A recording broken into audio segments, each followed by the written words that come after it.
Hello everyone. I hope you all have watched the first and second part of Newton's corpuscular theory. If not, then check out the description box. I have provided the link to first and second part of the video. You can watch it. So now, let's continue with the third part. Let's take a recap. In second part, we talked about atomism theory, which was given by Pierre Gassendi, and what was its statement and where it contradicts with Aristotelian view. Today, we will talk about the relation of atomism theory with corpuscular theory. So, corpuscular theories are widely similar to the theories of atomism, except one thing, that in atomism the atoms are indivisible, but corpuscles could be divided. It is by principle that it is said in Newton's corpuscular theory that corpuscles could be divided, but we know that atoms are indivisible. Corpuscles have properties such as they are single, very small particle, that is infinitesimally small particles, having shape, size, color and other physical properties. Due to these properties of corpuscles, they can alter the function and effects mechanism and mechanical and biological process. Now, due to the properties of corpuscles, we have the fact that compounds have secondary properties different from the elements they are made of.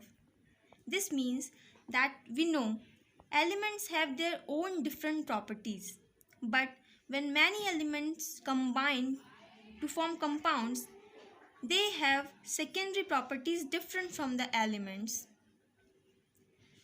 Now let us know what Gassendi thought about corpuscles. According to him,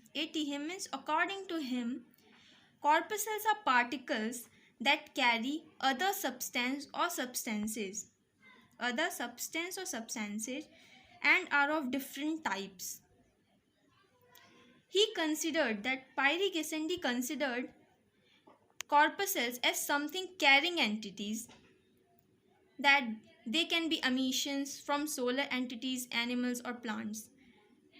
So what we came to know, that Gassendi thought that corpuscles are some carrying entities, that they carry something.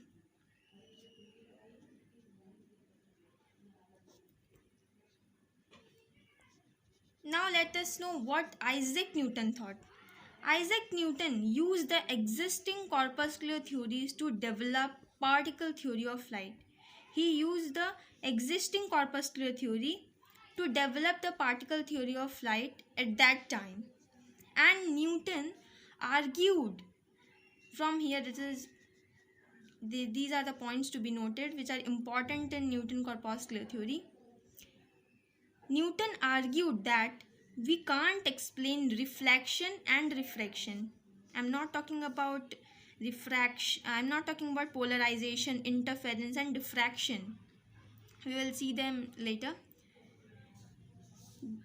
Newton told that we can't explain reflection and refraction if light were made up of particles, that is corpuscles, because waves do not tend to travel in straight line. What Newton argued, that we can't explain reflection and refraction if light were made of having only wave nature.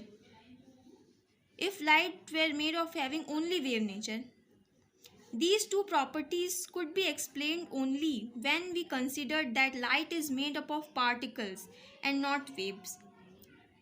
Because waves do not tend to travel in straight line, but particles do. So, basically, first Newton tried to disprove Christian Huygens' theory that light was made up of waves. And first he tried to disprove Christian Huygens' theory, but we know that wave theory is somewhat important because we have the phenomena of diffraction, interference and polarization of light in nature.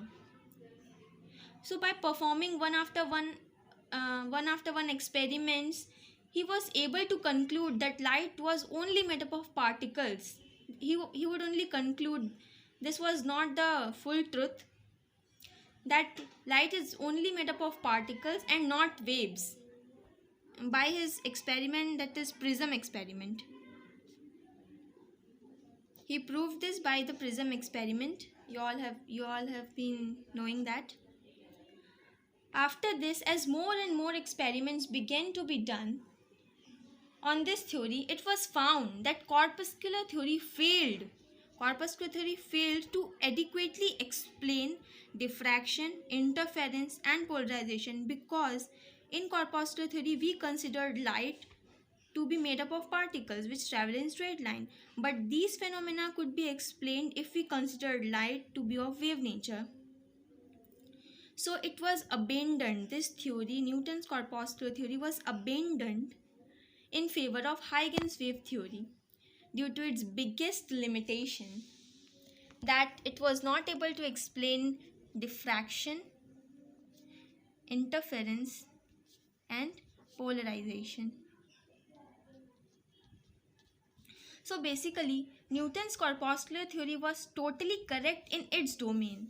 Newton's corpuscular theory was correct in its domain. And Huygens wave theory was correct in its domain. We cannot consider them as wrong because their domains are different. And separately they were explaining two completely true facts, that light is of particle nature and here light is of wave nature. Their domains were different and they were explaining two completely different phenomena, that light is of particle nature and light is of wave nature. But we have the existence of both of these in nature. That's why now you all know we have that light is both of wave nature and particle nature. I hope you all have got this. With this, we come to the end of our video. You can comment me in the comment box about which theory you want the next video. Thank you.